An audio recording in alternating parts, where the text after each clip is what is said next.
반갑습니다. 부족하고 연약한 종을 초대해 주셔서 감히 사실은 이 시간 제가 여기 올 수 없는 시간입니다. 제가 한 달 여정으로 한국, 중국 그리고 필리핀, 마지막 필리핀에는 신학교 제가 학장입니다. 그래서 졸업식이 9월 27일, 사실은 내일 모레가 졸업식인데 여기 창립예배가 10월 1일 주일이라고 그래서 제가 졸업식을 앞당겼습니다. 일주일. 그래서 9월 27일 날 졸업식 하고 그날 밤 비행기 타고 인천 나와서 그리고 여기 왔습니다. 그래서 참 왜냐하면 이 교회가 예사로운 교회가 아닙니다. 사실은 아시는 분은 아시겠지만 세워질 수 없는 교회입니다. 근데 하나님이 하셨습니다. 하나님이 살아계셔서 예수 그리스도는 어제나 오늘이나 영원토록 동일하시다고 히브리서 13장 8절의 말씀대로 동일하신 하나님께서 지금도 살아계셔서 역사하시고 계시기 때문에 이 시대에 이곳에 정말로 하나님의 교회가 필요하시기에 하나님이 원하셔서 하나님이 이루신 결과입니다. 이스라엘의 하나님, 저와 여러분의 하나님, 삼위일체 하나님이 쉐키나 되셔서 하나님의 임재하심이 지금 이 시간 정구성 목사님의 설교의 말씀을 통해서 이루어지고 계십니다. 그리고 정말로 이 시간에 이미 광고 시간에 목사님께서 소개해드렸지만 쉽게 만나뵐 수 없는 우리 신혜라 유승주 죄송합니다. 제가 남자 이름을 불렀어요. 너무 그 이름이 여기 LA에서 많이 회자되기 때문에 용서하시고 두 분을 모시고 또 2부 예배로 이렇게 우리가 찬양과 간증을 들을 수 있게 해서 감사를 드립니다. 지리적으로 라스베가스가 참 덥다는 이미지를 우리가 가지고 있습니다. 그런데 지난 수요일 날 엊그제 필리핀에서 돌아오면서 여기 어젯밤에 바스토를 통과하면서 추워요. 여러분 추운 거 느끼시죠? 어느덧 가을의 풍성함이 참 주렁주렁 연그러지는 이때 주님의 사랑하심이 풍성하심이 세상에서 정말로 가장 행복한 이 교회에 참석해서 창립예배로 함께 나누게 하심을 감사를 드립니다. 오늘 이곳 라스베가스가 어떤 곳입니까? 악한 마귀 사단들이 그토록 싫어하며 이 교회 창립을 저지하려고 했었습니다. 그러나 하나님께서 이 시대에 정말로 필요한 교회이기에 강권적인 강력한 역사하심으로 오늘 저와 여러분이 이곳에서 기쁨과 감사로 우리 아버지 앞에 영광의 예배를 드릴 수 있게 된 것. 그래서 구원의 복음이 이 라스베가스 이 지역에 정말로 우렁차게 울릴 수 있는 출항의 백고동이 지금 울려지고 있는 이 시간. 우리 아버지께서 얼마나 기뻐하시겠습니까? 저는 이걸 생각하면서 바스토우를 지나면서 눈물로 국경까지 왔어요. 국경에서 마침 아들이 호텔을 잡아주는 바람에 거기서 몇 시간 쉬다가 아침에 이 시간 맞춰서 왔는데 이런 생각이 들었어요. 1899년 1월 30일 청년 23살의 청년 이승만이 한성 감옥에 갇힙니다. 그 한성 감옥 속에서 우리 정구성 목사님의 말씀처럼 정말로 배고프고 굶주리고 병들고 시들어 애통하는 그 마음 가운데 배제학당에서 선교사님들이 그렇게 예수 믿으라고 했어도 10대의 반항으로 거부했던 이승만이 그 곤고한 마음 가운데 성경을 넣어달라고 해서 성경을 읽기 시작합니다. 목에는 심청이가 찼던 그 칼을 차고요. 0.23평 85cm 곱하기 85cm 되는 웅크리고 앉아 있어야 할 그 장소에서 목에 칼을 차고 손에 수갑을 차고 발에 족쇄를 채인 채 성경을 읽습니다. 그리고 예수를 영접합니다. 1899년 1월 30일 그가 예수를 영접하고 나서 하나님 앞에 기도합니다. 우리는 하나님 나 좀 출세하게 해주세요. 내가 아픈데 고쳐주세요. 우리 가정 우리 아들이 뭐가 잘못되게 취직하게 해주세요. 나만을 위해 기도합니다. 그런데 청년 이승만은 23살의 청년 이승만은 이렇게 기도합니다. Oh my God, save my country. 이게 첫 번째 그의 기도였어요. 내 나라를 구해달라고 하나님 앞에 기도합니다. 나라와 민족을 위해서 기도하는 청년 이승만 때문에 오늘 우리가 이렇게 살고 있는 겁니다. 그의 기도 두 번째는 뭔지 아세요? 내 영혼을 주님께 부탁합니다. 청년 이승만의 세 번째 기도가 뭔지 아세요?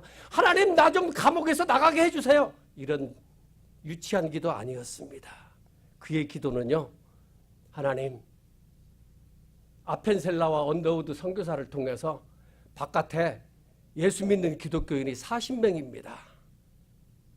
그 40명이 백정, 기생, 머슴 이런 부류의 사람들이었습니다. 조선시대의 양반으로 처음으로 예수 믿는 자가 이승만이었습니다. 이승만의 세 번째 기도는 하나님 우리 조선 땅에 예수 믿는 자 40명 그루터기가 돼서 1천만 기독교인이 되게 해주세요. 120년이 지난 이때 우리 기독교는 1000만을 헤아리고 있습니다. 선교사 파송 2위가 지금은 4위로 어떤 계산 방법에 의하면 6위로 밀려나고 있는 이때 우리는 이 청년들을 위해서 다음 세대를 위해서 기도하고 있습니다. 이 교회는 살아 있습니다. 청년 이승만이 기도했던 조선 땅에 1천만 기독교인이 되게 해달라고 한 것이 이 청년들로 하여금 이 라스베가스에 1천만 기독교인이 될 수 있는 여력이, 희망이, 소망이 이 교회에 있음을 오늘 발견합니다. 그렇기 때문에 여러분 이 자리에 오신 것 정말 잘 오셨습니다. 그리고 이 교회를 위해서 기도하시고 이 교회를 위해서 교회가 살아야 여러분의 가정과 여러분 개인과 여러분의 사업체가 살 수 있다는 것 아까 정 목사님의 말씀을 통해서 잘 들으셨을 줄로 믿습니다.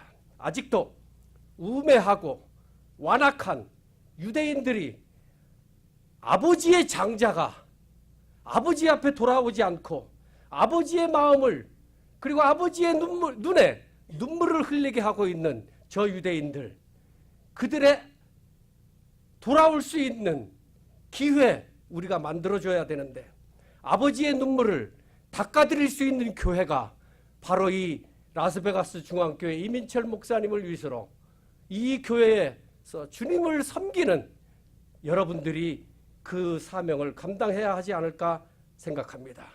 이 시대에 하나님이 기뻐하시는 일은 이 중앙교회가 부흥하는 것도 중요합니다. 하나님께서 이 교회를 통해서 하나님 앞에 영광 받으시기를 원하시는 것 당연하십니다. 그런데요, 하나님께서 여러분들에게 한 가지 더 요구할 일이 있다라고 하면, 한 가지 더 부언해서 말씀드린다고 하면, 예수님께서 사역을 시작하시기 직전에 세례요한, 침례요한이 주님이 가시는 길을 예비하러 온 자가 있었습니다. 주님의 사역을 예비해 주었습니다. 고린도전서 16장 22절에 보니까 우리는 마라나타 하고 노래합니다. 오 주여 어서 오시옵소서. 이 자리에서 과연 정말로 진정 여러분의 마음 가운데 주님이 이 시간 재림주로 심판주로 오신 그 주님을 영접하실 수 있는 분이 과연 몇 분이나 되시겠습니까? 우리가 마라나타 노래는 하지만 정말로 그것이 진정 나의 고백이요 신앙의 간증이 될 수 있는 그러한 노래인가, 그러한 찬양인가 한번 되돌아볼 필요가 있다라고 합니다. 그래서 주님이 다시 오실 그 길을 예비하시는 세례요한, 침례요한의 사명을 감당할 수 있는 재림주 예수 그리스도를 영접할 수 있는 그러한 라스베가스 중앙교회가 되기를 간절히 소원하며 기도하며 축복하기를 원하는 것입니다. 사도행전 1장 8절에 성령이 너에게 임하시면 너희가 권능을 받고 예루살렘과 유대와 온 유대와 사마리아와 땅끝까지 이르러 내 증인이 되어달라고 주님이 말씀하셨습니다. 부탁하셨습니다. 명령하셨습니다. 그런데 우리 한국교회를 비롯한 세계 이 시대의 기독교 모두가 다 앞부분은 전부 다 이미 1900년 전에 사라져버렸기 때문에 이스라엘과 온 유대는 싹 빼놓고 땅끝만 얘기하고 있습니다. 그래서 땅끝 선교하기 위해서 한국이 제2의 선교사 파송 나라가 되었고, 미국을 비롯한 지금은 사위로 밀렸지만 많은 나라들이 선교사를 보냅니다. 땅끝 선교를 위해서. 근데 사실은 주님이 말씀하시기를 이스라엘과 온 유대를 먼저 말씀하셨습니다. 그렇기 때문에 이스라엘과 유대가 한 덩어리고, 그 한 덩어리 대 74억 지구 온 모든 지구 위에 사는 모든 사람들이 한 덩어리 1대1이에요. 이스라엘과 유대와 이방인 전체가 다. 그래서 이방인 선교는 2013년도 통계에 의하면 약 2,500개 언어로 성경이 번역됐습니다. 2025년도 되면 3,000개 언어로 성경이 번역될 것을 전망하고 있습니다. 어느 정도 땅끝 선교는 이제 거의 시들어져가는 지는 해에 불과합니다. 그런데 이스라엘 회복을 위해서 기도하는 자들이 없습니다. 한국교회도 이민교회도 불과 몇 분의 목사님들이 마음이 깨어서, 그나마 감사한 건 한국교회에 브래드TV 김정철 감독이 생겨서 용서와 회복이라는 영화를 통해서 이스라엘에 관한 생각과 이런 모든 것들이 좀 이렇게 넓혀지고 있어요. 가슴이 열려지고 있어요. 그래서 하나님께서 지금 이 시대에 이스라엘 회복을 위해서 간절히 기도하시고 부탁하시고 계셔요. 마태복음 23장 39절에 보니까 내가 너희에게 이르노니 이제부터 너희는 찬송하리로다 주의 이름으로 오시는 이여 할 때까지 나를 보지 못하리라. 제자들이 예수님께 물어요. 선생님 언제 다시 오십니까? 다시 오신다고 하시는데, 그때 주님이 이 마태복음 23장 39절의 말씀으로 너희가 나를 호산나 찬송하면서 나를 영접해 드릴 때, 환영할 때, 그때 내가 다시 온다 그랬었어요. 근데 유대인들이 아직 그거 안 하고 있거든요. 히브리 말로 바로카바바셴 아도나이라는 찬양이 있습니다. 그 말이 마라나타와 거의 비슷한 내용의 찬송입니다. 이 말을 쉽게 뒤집어서 다시 설명드린다면, 유대인 히브리 민족이 아직도 이미 오신 예수, 초림 예수를 부인하고 메시아 오시기만을 지금도 통곡의벽에서 고개 숙이고 기도하고 있거든요. 주님이 말씀하시기를 너희가 찬송하리로다 주의 이름으로 오시는 이여 영접할 때 내가 다시 온다고 하셨는데, 정말로 주님이 다시 오시기를 소망하신다면 우리가 유대인 회복을 위해서 기도해야 된다는 거죠. 그래서 저는 오늘 정 목사님 귀한 말씀 감사하게 정말로 저도 감명 깊게 은혜롭게 잘 받았습니다. 한 가지 부연해서 이 교회가 부흥하고 성장하고 여러분의 직장과 가정과 사업터가 잘 되기를 원하신다면 이스라엘의 회복을 위해서 기도하시는 일이에요. 이게 비결입니다. 하나님이 기뻐하시는 이 시대에 하나님이 기뻐하시는 일이 이스라엘 회복을 위해 기도하는 거예요. 그래서 하나님께서 그 일을 행하시는 저들에게 잘 되어야 하나님의 일이, 하나님의 나라가 확장될 거 아니에요. 그래서 하나님께서 정말로 이 시대에 그런 목적으로 희망하시고 계시는 이 라스베가스 중앙교회, 시편 144편에 이런 말씀이 있어요. 여호와는 나의 사랑이시요 나의 요새이시요 나의 산성이시요 나를 건지시는 이시요 나의 방패이시니 내가 그에게 피하였고 그가 내 백성을 내게 복종하게 하리라. 그 다음에 이런 말씀이 있어요. 이런 백성은 복이 있나니 여호와를 자기 하나님으로 삼는 백성은 복이 있다고 그랬어요. 여호와 하나님, 그 하나님을 자기 아버지로 삼는 자가 복이 있다고 그랬어요. 시편 122편에 말씀을 마칩니다. 예루살렘을 위하여 평안을 구하라. 예루살렘을 사랑하는 자는 형통하리라 그랬어요. 여러분들의 삶의 형통을 원하시거든 예루살렘 회복을 위해서, 예루살렘 평안을 위해서 기도하세요. 그러면 여러분의 삶이, 여러분의 직장과 가정과 모든 삶의 터전이 형통의 길로 갈 수 있다는 거예요.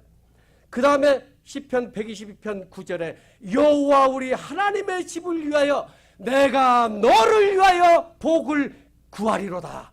하나님께서 여러분들에게 복을 주시기 위하여 하나님께서 간구하시겠대. 아멘입니다. 뒤돌아보건대 마귀들의 장난으로 세상의 방법으로는 아까 말씀드린 대로 세워질 수 없는 교회가 라스베가스 중앙교회라는 이름으로, 저는 왜 중앙교회라고 했는지 궁금했어요. 근데 오늘 이 순서지 뒷면을 보고서 이해를 했습니다. 그 라스베가스 중앙교회라는 이름으로 이제 우뚝 섰습니다. 이제 오늘 주님의 이름으로 이 창립 예배를 기쁨과 감사함으로 목사님 말씀처럼 정말로 감사함으로 감격해서 드리는 여러분, 그리고 이 예배에 축복해 주시기 위하여 원근각처 멀다 하시지 아니하시고 시간을 내어 헌금 봉투 준비해 가지고 오신 하객 여러분 모두에게 하나님의 은혜와 평강이 정말로 충만히 임하셔서 여러분들의 모든 일에 하나님께서 형통하리로다 하신 그 말씀대로 형통의 삶을 이루어 드리심으로 말미암아 여러분들의 영적인 부요함을 누리시고 슬기로운 다섯 처녀의 모습으로 단장한 신부의 모습으로 다시 오실 주님 신랑 맞이하시는 저와 여러분이 되시기를 주님의 이름으로 축복합니다. 감사합니다. 고맙습니다.